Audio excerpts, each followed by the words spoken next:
الحمد للہ رب العالمین والصلاة والسلام علی سید الانبیاء والمرسلین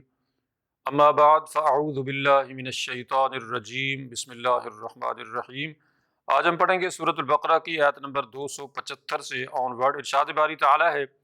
الذین یأکلون الربا لا یقومون الا کما یقوم الذی یتخبطہ الشیطان من المس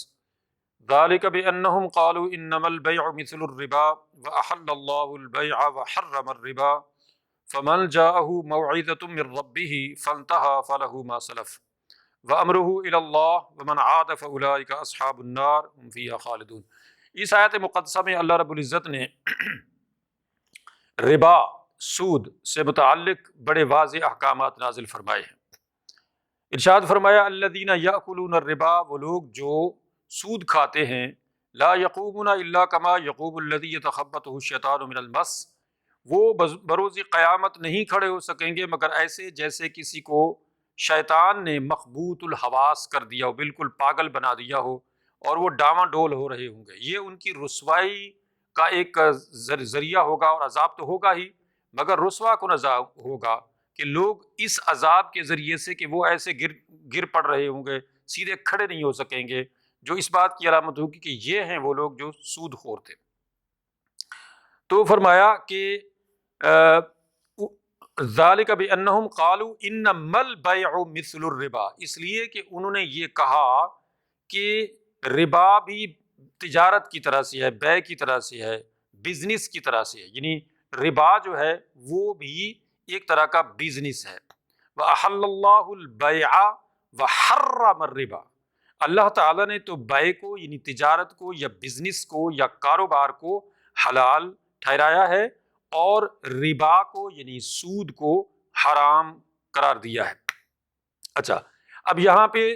جو ربا ہے وہ کیا ہے، اس کی ڈیفینیشن کر دی جائے تاکہ پتہ چل جائے کہ ربا ہوتا کیا ہے۔ ربا جو ہے یہ اس وقت جب نبی کریم صلی اللہ علیہ وسلم نے اعلان نبوت فرمایا تو اس وقت یہ ربا یا سود کس طرح کا جاری تھا جس کو یہ ربا یا سود قرار دیا گیا ہے۔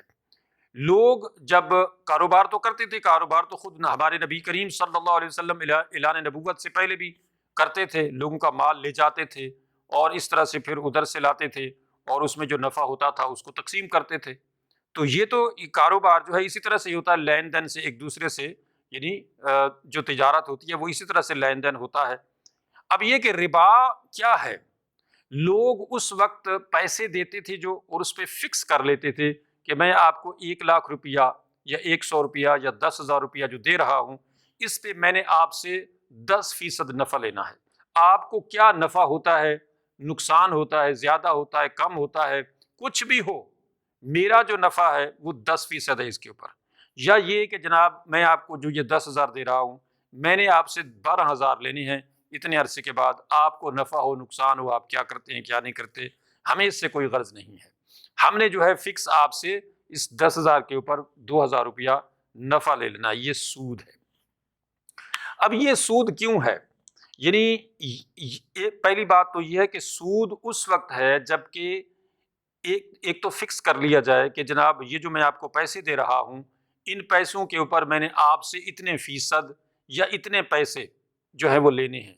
یہ سود اس لیے ہے کہ اب جو بندہ وہ پیسے لے رہا ہے ان پیسوں سے وہ جو کاروبار کرے گا اس پہ نقصان بھی ہو سکتا ہے اور نفع بھی ہو سکتا ہے، کم زیادہ بھی ہو سکتا ہے، اس وجہ سے اس بندے کو جو پیسے لے رہا ہے نقصان ہو سکتا ہے۔ اس بندے نے تو اپنے پیسے فکس کر لیے کہ جی مجھے 10% یا 20% یا اتنے پیسے جو ہے میں لوں گا، تو اس طرح سے یہ اس کا تو کوئی رسک نہ ہوا، رسک تو سارا وہ لے گیا بیچارہ جو یعنی قرضہ جس نے لیا۔ لہٰذا اللہ تعالی جو ہے وہ کسی کو بھی یعنی نقصان سے بچانے کے لیے کہ کوئی بندہ نقصان میں نہ رہے، یعنی بندہ جب کاروبار کرتا ہے وہ ذمہ داری سے کاروبار کرے۔ اب ظاہر ہے کہ وہ بندہ تو بیچارہ کاروبار ذمہ داری سے کر رہا ہے، آگے مارکیٹ میں وہ مال چلتا ہے نہیں چلتا ہے، کاروبار چلتا ہے نہیں چلتا ہے، اس کو کوئی فائدہ نقصان جو بھی ہوتا ہے، تو شریعت میں اس وجہ سے بھی فکسیشن کو حرام قرار دیا ہے۔ ہاں یہ ہو سکتا ہے کہ بندہ کوئی پیسے دیتا ہے ان پیسوں کے اوپر یہ کر لیتا ہے کہ جو بھی نفع ہوگا وہ کم ہو وہ زیادہ ہو، اس نفع کا اتنے فیصد جو پیسے دینے والا ہے وہ لے گا اور اتنے فیصد وہ لے گا، یہ بالکل ٹھیک ہے۔ مثلا 100 روپیہ نفع ہوا تو اب وہ اس کو یہ پہلے سے ہی طے کر سکتے ہیں کہ اس نفع کا کتنے فیصد پیسے دینے والا لے گا، اور جس نے پیسے لیے ہیں اس کا کتنے فیصد وہ لے گا، 50% یا جو بھی کوئی اس کو فکس کر لیں، اس پہ کوئی وہ نہیں ہے۔ اچھا، پھر یہ ہے کہ اگر نقصان ہو گیا تو نقصان میں پھر جو رب المال اس کو کہتے ہیں، یعنی مالک جو ہوگا ان پیسوں کا وہ ذمہ دار ہوگا کہ اگر نقصان ہو گیا تو اس کا پیسہ ڈوبے گا، یعنی اس کا جس نے پیسے دیے ہیں۔ اب ظاہر ہے اس نے تو اپنی محنت پوری کی اور آگے جو ہے وہ نفع نہیں ہوا، کوئی نقصان ہو گیا، کوئی ایسا یعنی حادثہ پیش آ گیا جس سے پیسہ ہی سارا ڈوب گیا، تو اب وہ جو ہے اس کا گویا نقصان ہوگا جو جس نے پیسے دیے تھے۔ بہرحال دوسری بات یہ ہے کہ جب دو قسم کی چیزیں آپس میں ایکسچینج کی جائیں، مثلا کھجوروں کے ساتھ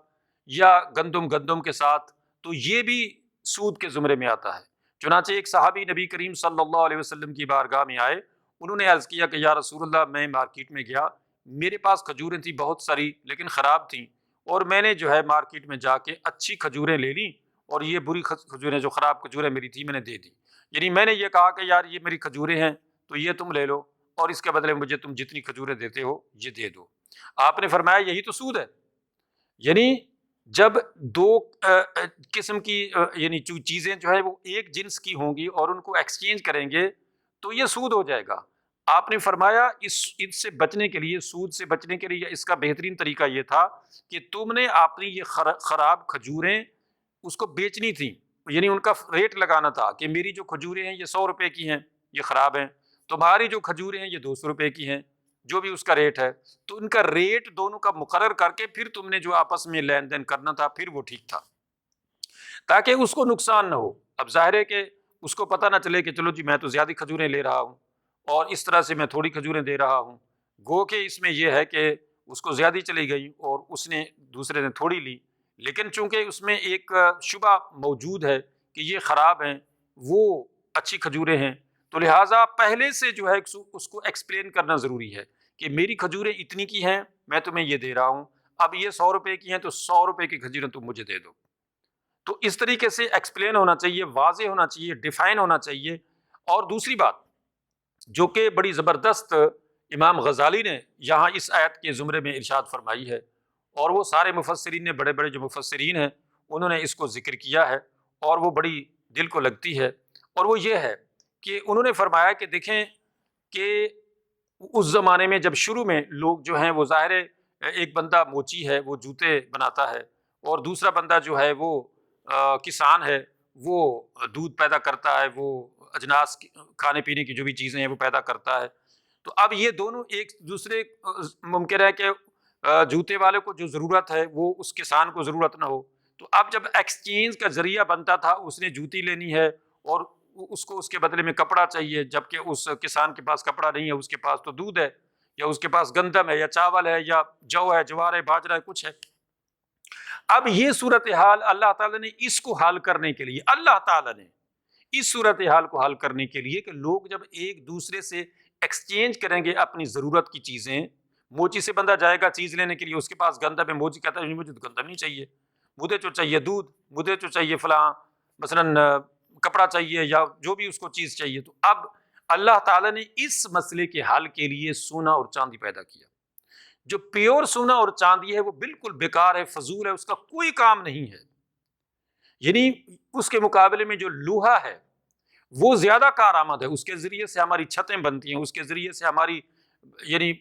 گاڑیاں بنتی ہیں، بے شمار چیزیں بنتی ہیں کیونکہ وہ مضبوط ہوتا ہے، جبکہ پیور لوہا جو 24 کیرٹ کا ہوتا ہے وہ بالکل نرم ہوتا ہے، ملائم ہوتا ہے، اس سے کوئی چیز نہیں بن سکتی، یہی زیورات بنتے ہیں۔ تو اسی طرح سے یہی صورتحال چاندی کی ہے، وہ بھی نرم و ملائم ہے۔ تو اللہ اچھا پھر بھی یہ کہ اللہ نے اس کو کمیاب بنایا، یعنی کہ یہ کم مقدار میں اس کو پیدا کیا، اس کے مقابلے میں لوہا ہے یا باقی جو چیزیں جتنی بھی اجناس ہیں اللہ تعالیٰ نے اس کو بڑی مقدار میں پیدا فرمایا، کیونکہ ان کی ضرورت ہے۔ مثلاً پانی ہے تو پانی پوری دنیا کی ضرورت ہے، کیڑا مکوڑا، چرند پرند، انسان، جانور، ساری کائنات کو، کھیتیوں کو، ہر چیز کو پانی کے بغیر تو کوئی زندہ ہی نہیں رہ سکتا۔ تو اللہ تعالیٰ نے وہ چیزیں کہ جو انسان کی ضرورت کی ہیں ان کو زیادہ پیدا کیا، اور جو اس کی ضرورت کی نہیں ان کو کم پیدا کیا۔ اب سونا چاندی جو ہے وہ کم مقدار میں ہے لیکن قیمتی ہے، اب اللہ تعالیٰ نے اس کو ایکسچینج کا ایک ذریعہ بنا دیا، مطلب اس کے یہ ایک روپیہ پیسہ یا کرنسی اس کو بنا دیا۔ چنانچہ پرانے زمانے میں جب ہم پیچھے جاتے ہیں انسانی ہسٹری میں تو ہمیں یہی ایکسچینج کا ذریعہ ملتا ہے، یعنی کرنسی جو ہے وہ یہ سونا اور چاندی ہوتی تھی، اور اسی کے ذریعے سے لوگ ایک دوسرے سے لین دین کرتے تھے۔ اب سونا اور چاندی کو جب لوگوں نے بطور دوسری اجناس کے ہی استعمال کرنا شروع کر دیا، مثلاً کہ جی یہ کرنسی تھی، اس کرنسی کو انہوں نے جو ہے وہ جب دیتے تھے کہ میں تمہیں اتنی اشرفیاں سونے کی دے رہا ہوں تو تم مجھے اتنی اوپر دو گے، یا اس کا اتنے فیصد مجھے اوپر دو گے، تو یہ جو سونا چاندی ہے اس کے ذریعے سے تو کچھ نہیں ہو سکتا، لہٰذا یعنی مختلف جب چیزیں ہوں گی تو اس کے یعنی آپ سونے کے بدلے میں جب آپ گندم لیں گے تو یہ سود نہیں ہے، لیکن جب سونے کے بدلے میں سونا لیں گے تو یہ سود ہے۔ اسی طرح سے یعنی کرنسی کے بدلے میں کرنسی لیں گے، وجہ یہ ہے کہ جب کرنسی جو ہے اس کو جب آپ دیتے ہیں کہ یہ 10 روپے ہے میں 12 روپے لوں گا، اب وہ 10 روپے جو لے کے جا رہا ہے وہ اس سے کیا کرے گا؟ اب وہ کاروبار کرتا ہے، ممکن ہے کاروبار ڈوب جائے، اس کو کوئی فائدہ ہی نہ ہو، یا وہ کوئی کون سا کاروبار کرے گا، اس سے کیا ہوگا ان 10 روپوں سے؟ آپ نے اس سے 10 روپے دے کے 12 روپے لے لیے، اوپر 2 روپے لے لیے۔ یہی صورتحال بینکوں کی ہے، انٹرنیشنل لیول پہ پوری دنیا میں یہی صورتحال ہے کہ کرنسی کے مقابلے میں جب آپ کرنسی لیں گے، یعنی پیسے دے کے ان پیسوں کے اوپر جب پرسنٹیج کر کے یا فکسیشن کر کے، جیسا کہ ہوتا ہے کہ جی آپ 10 سال کی 5 سال کی اتنے پیسے رکھیں آپ کو جو ہے ڈبل ہو جائیں گے، یا اس کے اوپر آپ 1 کروڑ رکھیں تو آپ کو 1 لاکھ مہینے کا ملے گا، جیسے کہ ہمارے ملک میں بھی ہے، تو یہ اسی وجہ سے سود ہے، کیونکہ وہ جو پیسے دے رہا ہے وہ پیسہ کمائی کا ذریعہ نہیں ہے، کمائی کا ذریعہ اجناس ہیں جو مختلف ہماری استعمال کی چیزیں ہیں وہ ہیں، اس لیے اللہ رب العزت نے اس کو سونے چاندی کو بطور کرنسی کے رکھا تو ضرور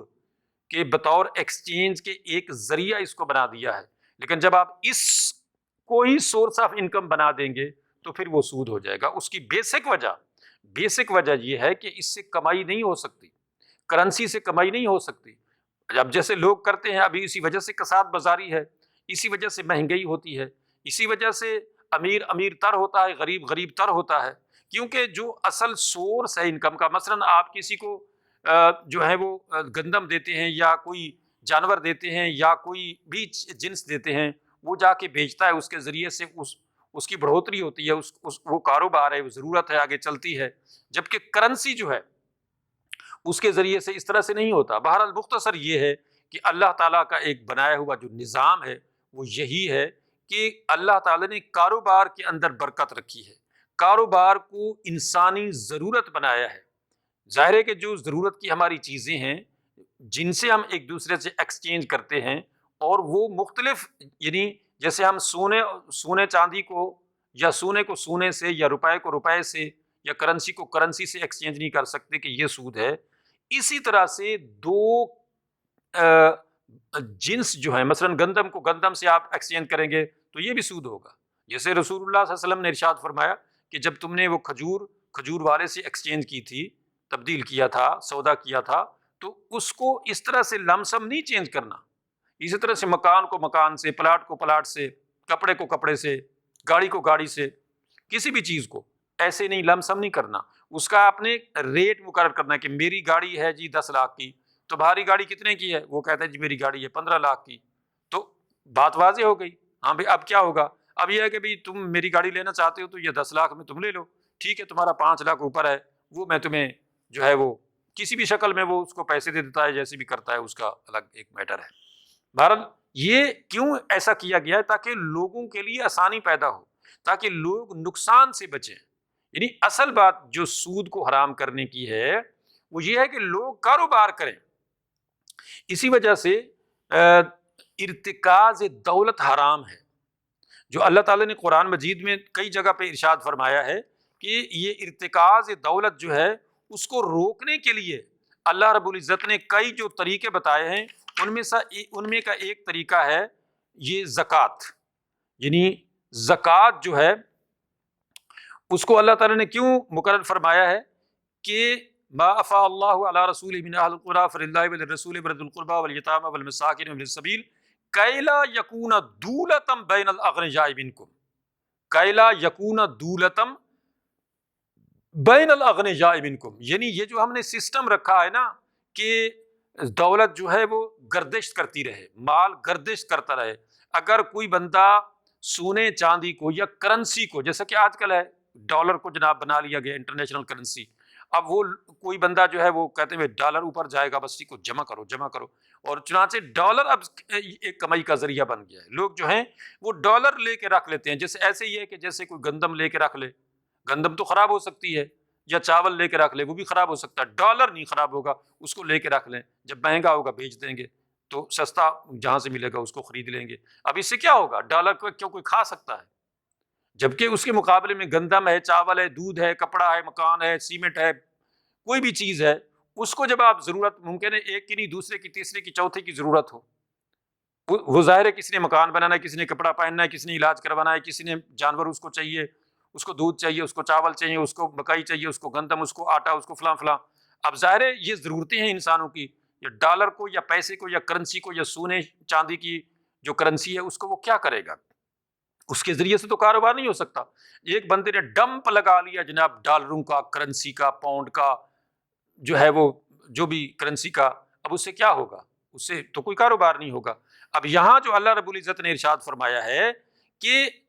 کیلا یکون دولۃ بین الاغنیاء منکم، کہ یہ دولت تمہارے اغنیاء کے درمیان میں نہ پھرتی رہے، کیونکہ جب ڈالر یا پیسہ یا کرنسی یا سونا جو ہے وہ جو امیر لوگ ہیں ان کو تو کوئی مسئلہ نہیں ہے، وہ تو ان کا تو روٹی چل رہی ہے، ان کا گھر بھی چل رہا ہے، ان کا سارا سسٹم چل رہا ہے، لیکن بازار میں پیسہ جائے گا، اس کے ذریعے سے چیزیں خریدی جائیں گی، اس کے ذریعے سے مزدور کو مزدوری ملے گی، اس سے کے ذریعے سے مکان بنے گا، اس کے ذریعے سے بھٹے چلیں گے، اس کے ذریعے سے سیمنٹ فیکٹری چلے گی، اور فیکٹری بنے گی، 10 فیکٹریاں بنے گی، شوگر ملیں بنے گی، اور اس طریقے سے بنجر زمینیں آباد ہوں گی، مشینری آئے گی، مشینیں بنے گی، اور اس طرح سے آگے آگے آگے دنیا ترقی کرے گی۔ لیکن اگر آپ کرنسی کو ایک جگہ جمع کر دیں گے تو کیا ہوگا؟ یا دولت کو چند خاندانوں میں یا چند ہاتھوں میں جمع کر دیں گے تو کیا ہوگا؟ کاروبار تو ختم ہو جائے گا۔ جب وہ پیسہ مارکیٹ میں نہیں آئے گا، اس مارکیٹ کے ذریعے سے جو ہے وہ پیسہ یعنی وہ سرکل میں نہیں آئے گا، وہ گھومے گا نہیں انسانوں کے اندر، وہ انسانی ہاتھوں میں آ کے نہیں چلے گا، تو وہ کس طرح سے لوگوں کے گھر چلیں گے، کس طرح سے مزدور کو مزدوری ملے گی، کس طرح سے فیکٹریاں چلیں گی، کس طرح سے کسان جو ہیں اپنا کاروبار چلائیں گے؟ تو یہ اللہ رب العزت نے سسٹم بنایا ہے ایک یعنی سود کو ختم کرنے کا، کہ اس طرح سے نہیں کرنا ہے، ارتکاز دولت بھی نہیں کرنی، یعنی ایک جگہ جو ہے وہ دولت کو جمع نہیں ہونا چاہیے۔ اور وہ کب ہوتی ہے؟ جب آپ کرنسی کو یعنی وہ کر لیتے ہیں کہ جی ٹھیک ہے کچھ بھی ہوتا رہے، میں نے تو ڈالر جمع کر لینے ہیں بس، ٹھیک ہے یہ تو مضبوط کرنسی ہے، جیسا کہ آج پوری دنیا میں ایسا ہو رہا ہے کہ وہ لوگ جو ہیں وہ ڈالروں کو جمع کر لیتے ہیں، یا جو بھی کوئی مضبوط کرنسی ہے، پاؤنڈ ہے یا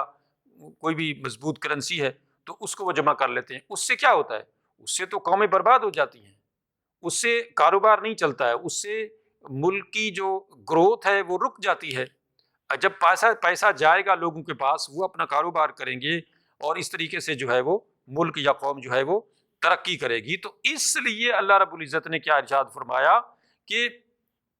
لوگ یہ کہتے ہیں کہ جی انما البیع مثل الربا، یعنی بے جو ہے یہ جو یعنی بے ہے اسی کی طرح سے ربا ہے، یعنی ربا یا سود لینا دینا بھی ایک بزنس ہے۔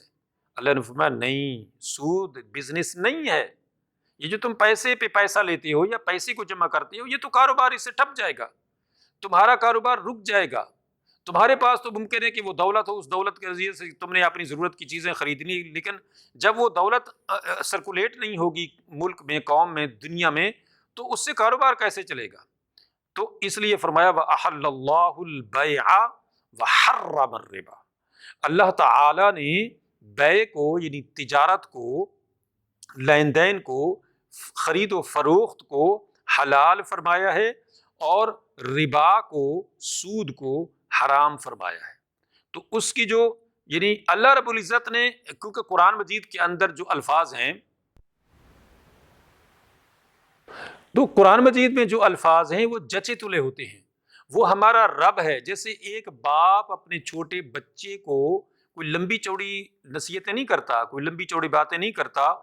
وہ باپ ہوتا ہے یا استاد ہوتا ہے، وہ اس چھوٹے بچے کو بس اتنی بات کہتا ہے جو اس کے لیے ضروری ہے، جو اس کے لیے یعنی ضروری ہے، اور اس کے بغیر اگر وہ چلے گا یا کوئی کام کرے گا تو نقصان اٹھائے گا۔ اسی طرح سے ہمارا رب، ہمارا کریٹر، ہمارا خدا، ہمارا رازق، ہمارا پیدا کرنے والا ہمارے بارے میں جانتا ہے کہ ہمارے لیے کون سا کام ضروری ہے، یا مطلب کون سا کام بہتر ہے، ہمیں نہیں پتا۔ ہاں، اس کو پتا ہے کہ اس نے یہ ساری یعنی کریشن کی ہے، یہ ساری تخلیقات اسی کی ہے۔ چنانچہ کاروبار کے جو ذرائع ہیں، اللہ تعالیٰ نے فرمایا ہے کہ وابتغوا من فضل اللہ، یعنی اللہ کا فضل، اور اس کو اللہ نے اپنا فضل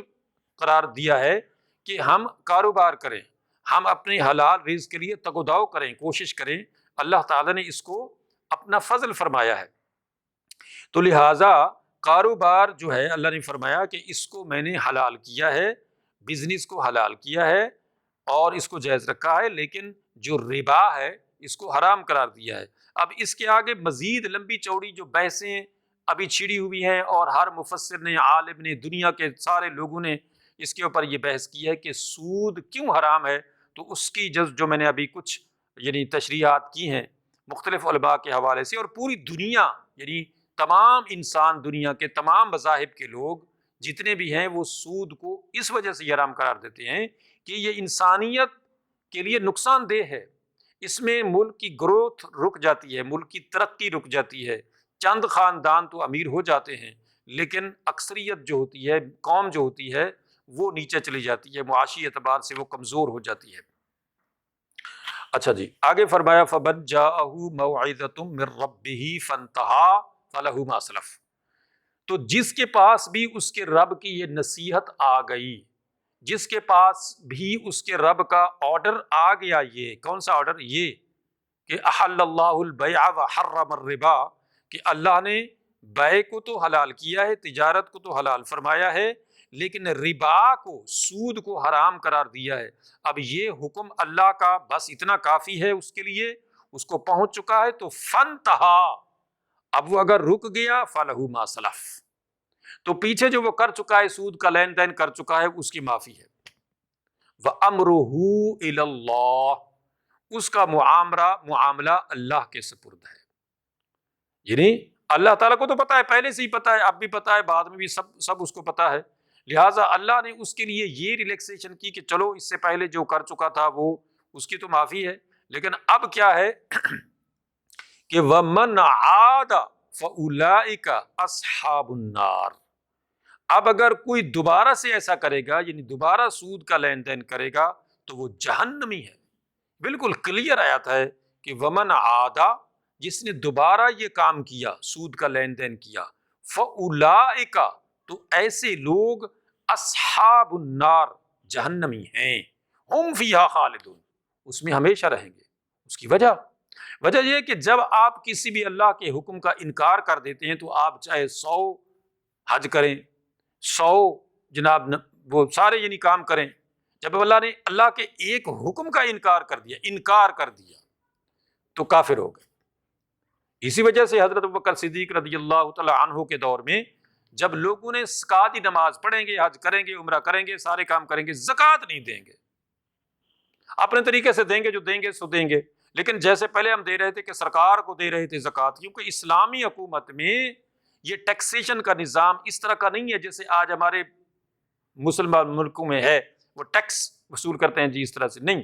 اسلام کا جو نظام ٹیکسیشن ہے وہ زکوٰۃ ہے،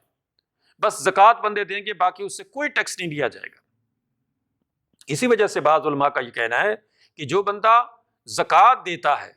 وہ ٹیکس سے بری ہے، اور جو ٹیکس کی شکل میں زکوٰۃ دیتا ہے، یعنی وہ یہ سمجھتا ہے کہ چلو یہ زکوٰۃ ہے، تو وہ بھی یعنی گویا وہ اس کی زکوٰۃ ادا ہو گئی۔ کیونکہ اسلام کا جو نظام ہے، چونکہ ابھی ہم اس لیے نابلد ہیں اسلام سے یا اسلام کے نظام سے کہ ہم نے اس کو پڑھا بھی نہیں، اس کو نافذ بھی نہیں کیا، اور اس کی طرف کوئی تگ و دو ہی نہیں، اس کے لیے کوئی ادارے نہیں قائم کیا، اس کے لیے کوئی پڑھائی نہیں کی، اس کو نافذ نہیں کیا، اس کو سمجھا نہیں، اور بس قرآن کو ہم رٹتے ہیں، اور میں حیران ہوتا ہوں کہ جب لوگ صرف یہ بات سمجھ کے کہ جی قرآن کا حافظ ہے اور بڑی، ایسا نہیں ہے۔ اللہ کے رسول نے جو حدیث فرمائی ہے وہ یہ ہے کہ من حافظ القرآن وعامل بها حلل حلالہ وحرم حرامہ، حدیث اس طرح سے ہے۔ مطلب کیا ہے اس کا؟ جس نے قرآن کو حفظ کیا، اس کے حلال کو حلال جانا، اس کے حرام کو حرام جانا، وعامل بها، جو قرآن میں ہے اس پہ عمل بھی کیا۔ اب جو قرآن کا حافظ ہے اس کو کیا پتا قرآن میں کیا لکھا ہوا، تو رٹا رٹایا اس نے، بس مطلب رٹا ہوا ہے، باقی اس کو پتا کچھ نہیں ہے۔ تو اس کو وہ سمجھے، اس کو وہ جانے اور پھر عمل بھی کرے، یعنی جاننا بھی کافی نہیں ہے۔ بہرحال مختصر یہ ہے کہ اللہ تعالیٰ کے جو احکامات ہیں وہ بڑے بڑے واضح ہیں کہ اللہ کے حکم کا ایک کا بھی انکار کرو گے، باقی ساروں پہ عمل کرو گے، کافر ہو جاؤ گے۔ جیسے حضرت ابوبکر صدیق نے فرمایا نہیں، ایسے نہیں ہوگا۔ اگر کوئی اونٹ کی رسی بھی دیتا تھا نا، ساتھ کے اونٹ دیتا تھا اور رسی بھی ساتھ دیتا تھا، کہا اونٹ دے رہا ہوں رسی نہیں دیتا، تو میں اس سے بھی جہاد کروں گا، اس سے بھی جنگ کروں گا۔ جیسے اللہ کا حکم ہے اس کو ویسے نافذ کرنا ہے، ایسے نہیں ہے کہ کچھ چیزیں مان لو اور کچھ چیزیں جو ہے وہ چھوڑ دو کہ جی اس میں تو مجھے مسئلہ ہے، اس نے تو، جیسے کہ آج کل ہمارا ہے مسئلہ، یعنی ہم اسلام کی انفرادی طور پہ بھی کلی طور پر اس کو فالو نہیں کرتے، اور اجتماعی طور پر بھی، یعنی پوری مسلم امت بھی اسلام پہ پوری طرح سے عمل نہیں کر رہی ہے، اسلامی حکومتیں بھی اس پہ عمل نہیں کر رہی ہیں، اور انفرادی طور پہ بھی فردن بھی کسی مسلمان کو ہم دیکھیں اپنے آپ سے لے کے سراؤنڈنگ میں، تو کوئی بھی مسلمان جو ہے وہ پورے طرح سے اسلام میں داخل نہیں ہے۔ حالانکہ اللہ نے قرآن میں ایک جگہ نہیں، کئی جگہ ادخلوا فی السلم کافہ، یعنی آمنوا ادخلوا فی السلم کافہ، یہ لفظ یا ایھا الذین آمنوا ادخلوا فی السلم کافہ، اے ایمان والو پورے کے پورے اسلام میں داخل ہو جاؤ۔ یعنی تم نے دعویٰ کر لیا ہم ایمان لے آئے، مسلمان ہو گئے، لیکن پورے داخل نہیں ہوئے، کچھ چیزیں کر رہے ہیں کچھ چیزیں نہیں کر رہے ہیں، تو اس طرح سے جنت نہیں ملے گی۔ بہرحال اللہ نے فرمایا کہ ومن عاد فاولئک اصحاب النار هم فیہا خالدون، کہ جو اب دوبارہ سے یہ لین دین کرے گا نا اس کا سود کا، تو پھر وہ جہنمی ہے۔ مطلب یہ ہے کہ وہ اس کو حلال سمجھتے ہوئے کرے گا، وہ کہے گا، جیسے کہ آج کل ہمارے حالات ہیں، باقاعدہ جو ہے وہ مقدمے کیے جاتے ہیں اس کو جائز ٹھہرانے کے لیے کہ جناب نہیں، اس کے بغیر ہمارا کاروبار نہیں چلے گا، ہماری ترقی رک جائے گی، ہم دنیا سے پیچھے رہ جائیں گے، ہم تو پیچھے چلے جائیں گے، پتھر کے زمانے میں چلے جائیں گے اگر ہمارا اس طرح سے کاروبار نہیں ہوگا۔ اور اس کو یعنی اس کا جواز کے لیے طرح طرح کی تقریریں کی جاتی ہیں، طرح طرح کے جو ہے وہ، حالانکہ دنیا میں کئی ملک ایسے ہیں جنہوں نے سود کو ختم کر دیا اور وہ نان مسلم ہیں۔ امریکہ جیسے ملکوں میں، یورپ جیسے کئی ملکوں میں کئی ایسے بینک ہیں جو نان مسلم کنٹریز میں بینک ہیں، انہوں نے اس کو ختم کر دیا۔ ان کو سب کو یہ چیز سمجھ آ گئی ہے، اس وجہ سے نہیں کہ قرآن نے کہا، اس وجہ سے کہ ان کو یہ پتہ چل گیا ہے کہ اگر آپ نے ترقی کرنی ہے تو اس کا ایک خاص طریقہ ہے بزنس کا، وہ آپ معاشیات کا جو نظام ہے اس کو اگر فالو کریں گے تو آپ ترقی کریں گے۔ بالکل ایسے جیسے آج بہت سارے لوگ اس طرح سے ورزش کرتے ہیں جیسے ہم نماز پڑھتے ہیں، کیونکہ نماز ایک ایسی ورزش ہے کہ جس سے آپ کے پورے جسم کا جو سسٹم ہے وہ ایکٹیو ہوتا ہے۔ بہت سارے لوگ روزے رکھتے ہیں جو نان مسلم ہیں، وہ کہتے ہیں بھئی اس سے ہمارے یعنی نظام انہضام جو ہے وہ درست ہوتا ہے۔ وہ اس لیے نہیں کہ اسلام نے ان کو، اگر وہ تو یعنی اسلام کو اچھا سمجھتے ہوتے تو مسلمان ہو جاتے، لیکن وہ کہتے ہیں کہ اس کی یار یہ اسلام کی یہ چیز بہت اچھی ہے، یہ وضو کا طریقہ بڑا اچھا ہے، یہ نماز کا طریقہ بڑا اچھا ہے، اس سے یہ فائدہ ہوتا ہے، روزوں کا طریقہ بڑا اچھا ہے، اس سے تو یہ فائدے ہوتے ہیں۔ لیکن اب چونکہ پورا انہوں نے اسلام کو پڑھا نہیں، ہم نے ان کو کر کے دکھایا نہیں، ہم نے ان کو سمجھایا نہیں، ہم نے تبلیغ کی نہیں، تو اس وجہ سے ان تک پورا ہمارا یعنی دین کا، اسلام کا، اللہ کا پیغام پہنچا ہی نہیں۔ تو بہرحال اللہ رب العزت کے جو احکامات ہیں وہ بڑے واضح ہیں۔ اللہ تعالیٰ صمد ہے، احد ہے اور بے نیاز ہے، غنی ہے، حمید ہے۔ اس کو ضرورت نہیں ہے کہ وہ بندوں کو زبردستی اسلام پہ کاربند کرے، زبردستی مسلمان کرے، زبردستی جنت دے۔ اس نے تو اما شاکرا و اما کفورا انا ہدیناہ السبیل، اما شاکرا و اما کفورا کہہ کے بتا دیا بالکل کہ یہ دیکھو میں نے یہ سبیل، یہ راستہ سیدھا جنت کا جہنم کا تمہیں بتا دیا ہے، اب تمہاری مرضی ہے، تم شاکر بنو، تم کفور بنو، تم شکر گزار بندے بنو اللہ کے، یا کافر بنو، نافرمان بنو، تمہاری مرضی ہے۔ زنا کرتے ہو کرو، میری پرمیشن ضرور ہے لیکن میری رضا نہیں ہے، یعنی میں راضی نہیں ہوں اس پہ۔ جب تم زنا کرو گے تو تمہیں جو ہے وہ پکڑوں گا نہیں، تمہارے اوپر فالج نہیں گرے گا، تم مرو گے نہیں، لیکن جن زنا کے بعد جب میرے پاس پہنچو گے نا قیامت کے دن تو سزا دوں گا، جو سزا رکھی ہے زانیوں کی وہ ملے گی، قاتل کی، سود خور کی، برے لوگوں کی جو سزائیں ہیں وہ ملیں گی۔ یہاں دنیا میں تم کیا کرتے ہو تمہیں یہ کھلا چھوڑ دیا گیا ہے۔ اللہ تعالیٰ سمجھنے عمل کرنے کی توفیق عطا فرمائے۔ وآخر دعوانا ان الحمد للہ رب العالمین۔